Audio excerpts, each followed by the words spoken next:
With the official Splatoon 1 server shutting down this Monday, I wanted to go back and do a video of my most popular series yet on the channel, the best and worst of every weapon class. It's on a bit of a smaller scale here because, well, Splatoon 1 didn't really have as much stuff, so we only got 7 classes to talk about. But with that being said, I think it'd be fun to revisit this meta that we know very well, since it hasn't really changed in a long time, and talk about what things truly are the best of Splatoon 1. Be sure to subscribe if you enjoy, and let's get started.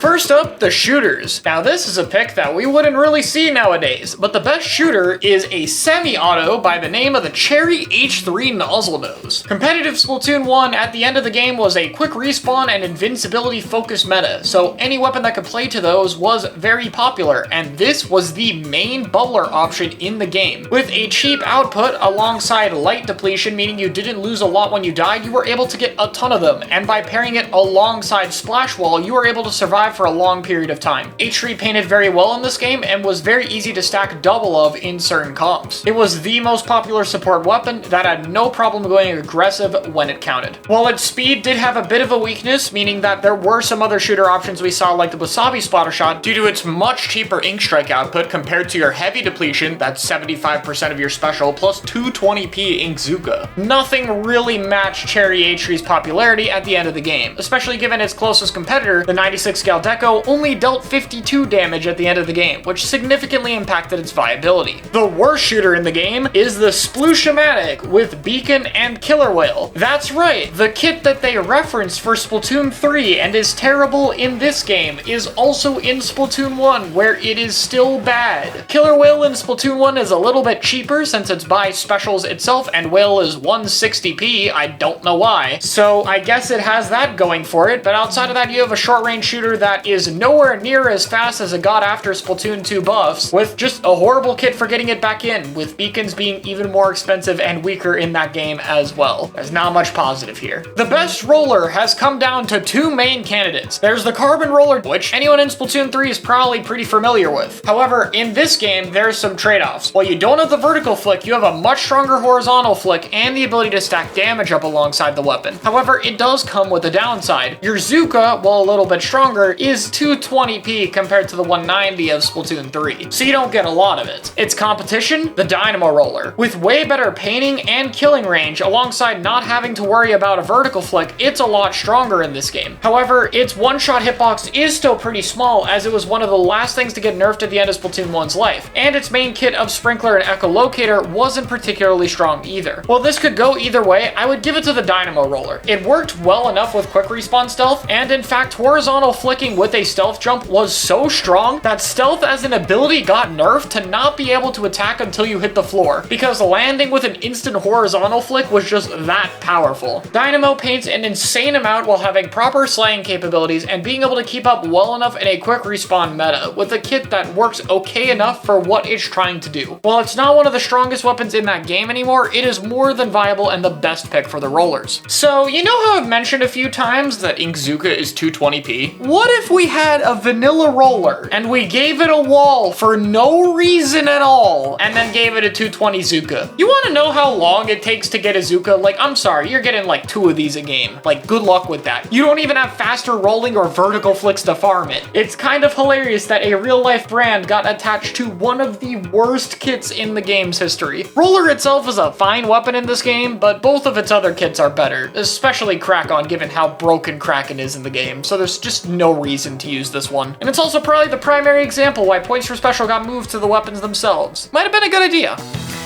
Up next is the Chargers, and I know what a lot of you are going to be expecting. It's gotta be the E-Liter, right? I mean, you have burst bombs and extra range and all of that, but actually no. E-Liter didn't synergize super well with the quick respawn type playstyle and was mostly picked for the super long range maps you needed the extra range on, especially given that partial charges have a reduction in range in this game, meaning that when you're going for these partials, you have to be a lot closer to people. This, however, didn't affect splat chargers as much, which which is why the Bento Splatter Scope is the best charger in this game. Able to run a hybrid between its damage up and quick respawn, and being able to be much more aggressive than the other ones. This kit also comes with Splash Wall, which while not as good as Burst Bomb, was still helpful for defensive capabilities, and Echolocator, which was useful for an ink tank refill, as well as had extra utility on chargers since, you know, seeing people is nice. Oh, and by the way, I specified Splatter Scope for a reason. While Splatoon 3 may be a game where I generally don't care too much with the differences between charger kits, in Splatoon 1 there's no charge hold mechanic, so the weapons with the scope were pretty much better in every way, outside of the few situations where a scope would hurt your sights. So we saw very, very little of unscopes in S1. You had to have a big preference for it. So specifically, the Bento Splatter Scope is the best charger in the game. The worst one is new Squiffer. Squiffer does not actually have the full charge speed in the air that it does in future games. It does strafe a little bit faster, which is nice, but you have Ink Mine and Ink Zuka. Ink Zuka is already 220p, which I've mentioned for a few weapons at this point, especially when your other kits have 2 invincibility specials. But on top of that, you have Ink Mine. Ink Mine is a completely different sub in this game. It is a one-use sub that you can't detonate early, and while it does have a one-shot hitbox, it's so slow that you basically never get hit by it, with no location effect, and on top of all of that, the inability to sub-strafe if you have it on your kit. So yeah, some pretty large downsides there. You could make an argument for one of the Bamboozler since their kits are kind of whatever outside of the one with Burst Bomb, which has heavy depletion strike for no reason, but I mean, come on, damage up is in this game. Anyone who's played Splatoon 2 knows that Bamboo with damage up is pretty good. Next up is the blasters. The custom range blaster is the best blaster in the game, and it's not really close. Range blaster has a lot better stats compared to Splatoon 3 and 2, like better ink consumption, less whiting frames, and better RNG spread without any gear. And on top of that, you have Splat Bomb, which can combo more easily since your shots can do up to 80 damage with the indirect, and a Kraken that you can instant activate. On top of all of that, your light depletion. Even Grim getting a Burst Bomb couldn't compete with this thing, because the difference of Kraken and its quick respawn playstyle really did make that difference, though Grim's still pretty good. And wow, I feel bad for Ink Zuka in this game, because the worst rapid is also the one with a Trizuka and a Seeker. I haven't mentioned Seeker yet, and a lot of people may miss the sub, but guys, Seeker was really bad. First off, it used 90% of your ink tank, not like Rapid Pro wanted to move with it anyway. Its ability to follow opponents was not that reliable, and it's the only other sub in the game to not have access to sub-strafing, so enjoy having slower movement on a Rapid. On top of that, you might be thinking, are Luna and Vanilla Blaster that good? Yeah, both of them had a blast radius of 40 in that game, which is the same as Clash Blaster. Rapid does still have a bit larger of a radius, it's 35 matching Range Blaster instead of 33, but Rapid is a very different weapon in this game. It does less damage in pretty much everything. Its indirects actually vary from a 4 to 3 shot in this game, and if you're fighting people with defense up, that can even be a 5 shot, which is pretty ridiculous, meaning you're dependent on damage up in a quick respawn meta. Oh, and even your directs deal only 80 damage, so getting your directs to do 99.9 cost a lot more gear too. On top of that, good luck getting your 220 Zuka with a slow painting blaster, smile. Yeah, Rapid really became a very different weapon in Splatoon 2. I still like the idea of the damage scaling capabilities of having indirects do weaker damage to the point of being a different shot to kill. Could be a cool mechanic to bring back on Clash, but I don't know if it worked for Rapid in this game. Especially with quick respawn, just taking up all your gear.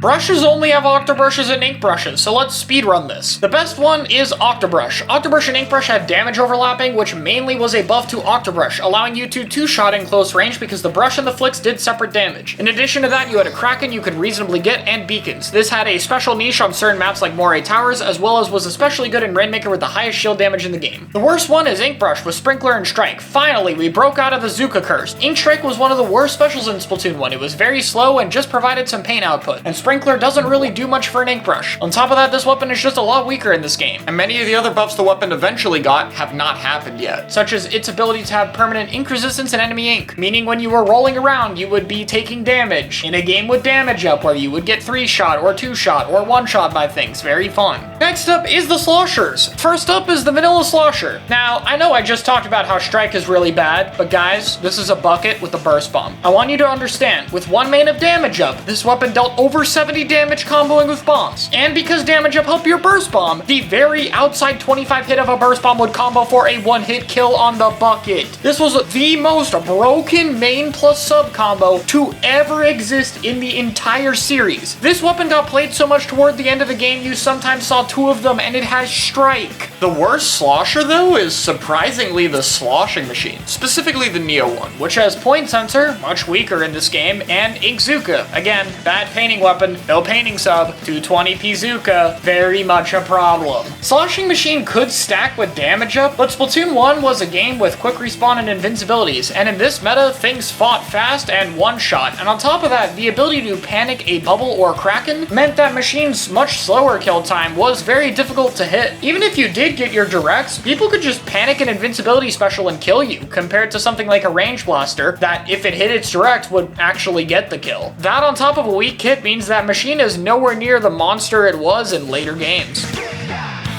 Last but certainly not least is the Splatlings, the best Splatling being the Zinc Mini Splatling. While Bucket might have the best bomb combo in the game, this one has the most annoying one, codenamed the Disruptor. Here's the Zimmy game plan: stack run speed, throw Disruptor, pop Bubbler, the other person then loses. Once up quick super jump isn't a thing in this game, stealth jump slows your ability to jump out, and you have a Mini Splatling running at light speed toward you as you cannot move for 5 seconds, and they're invincible. Good luck with that. In earlier metas before quick respawn, comps typically had 2 of this weapon, but H3 is a bit better at stacking with quick respawn, whereas Zimmy can't fit as much due to needing run speed. And on top of that, it's heavy depletion instead of light. Even with that though, this is still a totally viable pick that's incredibly fast with amazing paint output, good fighting capabilities, and an overall very strong weapon and kit combination. The worst one in the game is the Hydra with Spot Bomb Echolocator. Its other kit isn't great either, because even though it has Bubble lasts 4.5 seconds and your charge time is 2.5 seconds, but I mean, it's still a bubble. This kit's Echo is nice for an ink tank refill, and Splat Bomb's okay as a get off me tool, but Hydra just does not fit the speed this game has, unfortunately. And they really tried with some good buffs to it too. This is the game where Hydra became a 3-shot weapon with a full charge. Used to be a 4-shot. But honestly, even with some pretty solid kits and decent buffs, it's just not enough to save this weapon.